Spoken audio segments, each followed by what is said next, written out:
Hey les bambing, j'espère que vous allez bien, en tout cas moi ça va nickel. On se retrouve aujourd'hui pour une nouvelle vidéo sur les coupes nationales. Il y aura de la Coupe de France, de la Coupe d'Allemagne, de la Coupe d'Italie et de la Coupe d'Espagne. Les 8 rencontres que j'analyse pour vous entre le 1er et le 2 avril sont en Coupe de France, Dunkerque contre le Paris Saint-Germain et Cannes contre Reims. En Coupe d'Allemagne, l'Arminia Bielefeld contre Leverkusen, Stuttgart contre Leipzig. En Coupe d'Italie, Empoli contre Bologne et l'AC Milan contre l'Inter de Milan. Le derby milanais, donc vraiment une très belle affiche. Et bien entendu en Copa del Rey, la Real Madrid contre la Real Sociedad et l'Atlético Madrid contre le FC Barcelone. C'est les deux finales en retour. Donc voilà, n'hésitez pas à venir nous rejoindre sur le site VIP et les réseaux sociaux. Tout est à l'écran et en description. N'hésitez surtout pas à mettre vos pronostics, vos critiques positives ou négatives, votre petit pouce qui va bien pour faire remonter la vidéo le plus haut possible. Et n'oubliez surtout pas de nous rejoindre. On est quasiment à 19 500. Merci encore. Et on attaque par la première rencontre Dunkerque contre le Paris Saint-Germain. Les Dunkerquois sont en train de faire une très grosse saison, toujours en course pour la montée en Ligue 1 via les playoffs.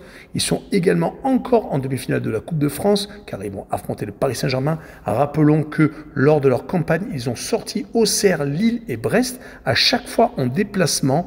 Mais malheureusement, actuellement, c'est 3 défaites consécutives et surtout 10 buts encaissés. Ils sont 5e en Ligue 2.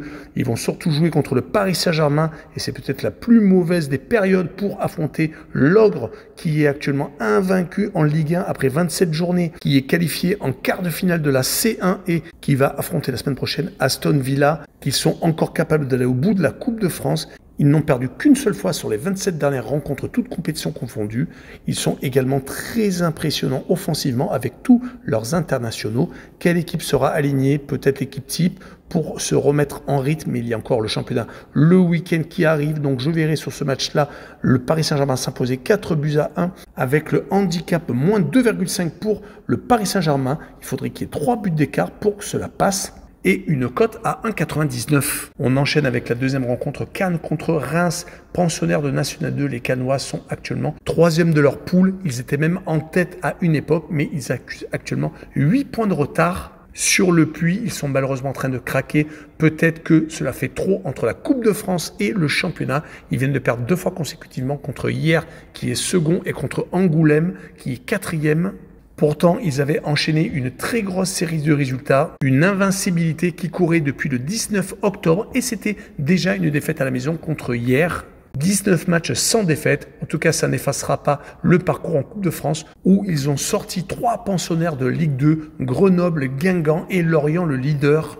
Les matchs étaient à chaque fois à la maison. Ils vont jouer contre une équipe de Reims qui vient de relever la tête en battant 3-1 l'Olympique de Marseille. Il y a eu certes un changement d'entraîneur, mais les Rémois ont vraiment mérité leur victoire. Ils se retrouvent à 2 points seulement du barragiste Le Havre. Ils peuvent encore sauver leur tête en Ligue 1. En Coupe de France, ils ont réussi à sortir Angers au pénalty lors du dernier tour. Également Monaco au pénalty. D'ailleurs, leurs 3 dernières rencontres dans cette compétition se sont soldées à chaque fois sur des victoires au tir au but. Sur cette rencontre, je verrai quand même Cannes s'imposer, créer la surprise et aller en finale de la Coupe de France pour moi contre le Paris Saint-Germain. Et je verrai la double chance 1N et une cote à 2,50. Et on enchaîne avec la Coupe d'Allemagne et l'Arminia Bielefeld contre Leverkusen. L'Arminia est actuellement en 3e division, ancien pensionnaire de Bundesliga. Ils sont donc descendus au 3e échelon national. Ils sont actuellement en train de faire une superbe Coupe d'Allemagne. Ils ont, rappelons-le, eu le scalp de 3 formations de l'élite allemande, l'Union Berlin, Fribourg et dernièrement le Werder de Brême. Ils sont dans leur championnat 4e à 5 points du 2e. Ils espèrent bien entendu monter en Bundesliga 2 et de s'offrir une finale. Mais il va falloir sortir Leverkusen qui est 2e de Bundesliga, qui est à 6 points du Bayern de Munich, qui reste sur 2 victoires consécutives, leur remettant la tête à l'endroit car ils viennent d'être sortis de C1 par les Bavarois qui ont réussi à avoir leur peau. Ils ont d'ailleurs eu un début de mois de mars assez catastrophique, mais le tenant du titre en Coupe d'Allemagne et en Bundesliga veut garder son trophée. Sur ce match-là, je verrai Leverkusen s'imposer 2-1 avec les 2 équipes qui marquent et une cote à 2,04. Le second match sera Stuttgart contre Leipzig. Stuttgart est actuellement 11e de Bundesliga alors que Leipzig est 6e. Il n'y a que 5 points d'écart entre les 2 équipes. Mais là, c'est la Coupe d'Allemagne. Stuttgart actuellement enchaîne les mauvaises performances. Il y a vraiment eu un avant et après Paris Saint-Germain où ils ont été étrillés lors d'un match à suspense et au couteau pour se qualifier pour les barrages des 8e de finale. Ils avaient perdu 4-1. Depuis, ils ont enchaîné 6 défaites, 2 nuls et seulement 2 victoires. C'était début février contre Augsbourg et contre Dortmund à l'extérieur où on pensait qu'ils allaient repartir de l'avant, mais malheureusement cela n'a pas été le cas. Ils vont jouer contre Leipzig qui a des résultats en dents de scie, qui a été sorti de la C1 sans éclat avec une seule victoire et 7 défaites quand même. Actuellement sur les 5 dernières rencontres, c'est 2 victoires, 2 défaites et un match nul. Donc ils continuent à avoir des résultats moyens, mais cela leur permet pour l'instant d'être 6e et qu'à 3 points de la Champions League, dernier strapontin occupé par Mayence directement. En tout cas, sur cette rencontre, je verrai un but partout et je verrai le moins de 3 buts sur le match avec une cote 1,85. On continue avec la Coppa Italia avec le premier match Empoli contre Bologne.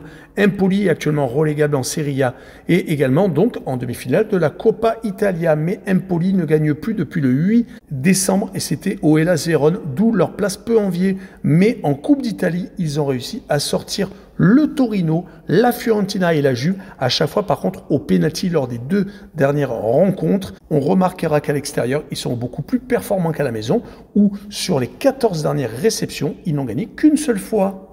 Bologne, de son côté, veut reparticiper à la Champions League grâce à 7 victoires, 2 nuls et une défaite sur les 10 derniers matchs, toutes compétitions confondues. Ils en prennent le chemin, mais ils ne cracheraient pas sur une Coupe d'Italie dans leur vitrine où leurs 2 dernières victimes ont été Monza et l'Atalanta de Bergame. Sur ce match-là, je vois Bologne s'imposer 1-0 avec la combinaison double chance N2 et moins de 3,5 buts sur le match. On passe au derby milanais, l'AC Milan contre l'Inter de Milan.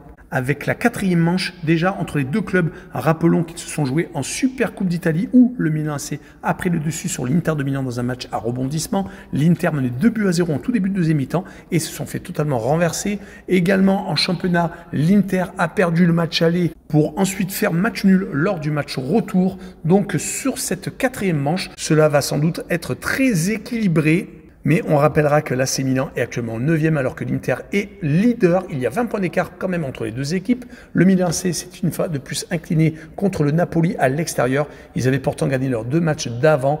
Mais quand on voit les 5 derniers matchs, il y a quand même 3 revers, dont un contre la Lazio et un autre contre Bologne. Et donc contre Naples, je viens de vous le dire. Et donc que de victoires. Surtout qu'ils vont jouer contre l'Inter de Milan qui caracole en tête avec 3 points d'avance sur le Napoli et maintenant 9 points d'avance sur l'Atalanta de Bergame. Et sur les 10 dernières rencontres, toutes compétitions confondues, ils n'ont perdu qu'une seule fois, c'était contre la Juve, se sont imposés à 8 reprises quand même, et ont fait un seul petit match nul contre le second Naples. Mais sur cette rencontre, je verrai un match nul, encore un but partout, avec le away no bet et le match nul remboursé 6 victoires de l'Inter de Milan cette fois-ci, que je vois légèrement favori avec une cote à 1,80. Et on finira avec la Copa del Rey, avec d'abord le Real Madrid contre la Real Sociedad. Rappelons que c'est la demi-finale retour. À l'aller, le Real s'était imposé 1-0. Ils sont actuellement invincibles à domicile, 12 victoires et un petit match nul depuis début novembre 2024. Ils sont un peu moins à l'aise malheureusement à l'extérieur, ce qui fait qu'ils sont seconds derrière le Barça, à 3 points d'ailleurs des Catalans en Liga, mais ils sont portés par un Mbappé en feu qui a marqué 5 buts sur les 4 dernières rencontres. Ils sont donc encore en course sur tous les tableaux en Liga, en C1, où ils vont disputer le quart de finale la semaine prochaine et également donc en Coupe du Roi, mais ils vont jouer contre la Real Sociedad qui ne va pas lâcher, qui s'est enfin imposé en championnat ce week-end contre le dernier qui restait avant sur 6 matchs sans victoire consécutive. Ils ont été éliminés de la Ligue Europa par Manchester United et malheureusement cette mauvaise série les a fait descendre à la 10e place. Sur ce match-là, je verrai une victoire 2-1 du Real Madrid avec un but de Mbappé et une cote à 1,70. Et on finira avec un match assez énorme, l'Atlético Madrid contre le FC Barcelone. Au match aller, il y a eu 4 buts partout. Les hommes de Diego Simeone avaient 2 buts de retard qu'ils ont finalement réussi à combler. Mais rappelons qu'ils se sont affrontés il n'y a pas longtemps, le 16 mars, lors d'un match de Liga où l'Atlético menait 2-0. Et finalement, les Catalans ont marqué 4 buts en fin de deuxième mi-temps, s'imposant 4-2 et gardant donc la tête de la Liga avec 3 buts d'avance sur le Real Madrid. Mais l'Atlético avait enchaîné 21 matchs consécutifs sans défaite, s'imposant au Parc des Princes, s'imposant déjà à Montjuïc contre le FC Barcelone. Mais le mois de mars a été totalement catastrophique, s'inclinant contre le Real lors de la manche aller des 8e de finale de la C1, perdant finalement au pénalty alors qu'ils avaient refait leur retard. Ils étaient encore en course en Liga, mais maintenant ils ont 9 points de retard car ils viennent se faire accrocher par l'Espagnol et ont perdu à Retafe. Du côté des Catalans, par contre, c'est le plus beau des soleils. Ils sont qualifiés pour les quarts de finale de la C1. Ils sont actuellement sur une série de 20 matchs consécutifs sans défaite. Et ils viennent une fois de plus de mettre un carton ce week-end, gagnant 4-1 contre Gijón. Cela fait 3 matchs qui mettent au moins 3 buts. Ils sont, comme je vous l'ai dit, avec 3 points d'avance sur le Real. Ils espèrent également gagner cette Copa del Rey. Sur cette rencontre, je verrai le FC Barcelone s'imposer 2-1 à l'Atlético et je verrai le draw no bet et le pari remboursé si match nul avec une cote 1,77. Voilà, on en a fini avec cette vidéo. N'hésitez pas à venir nous rejoindre. Ciao les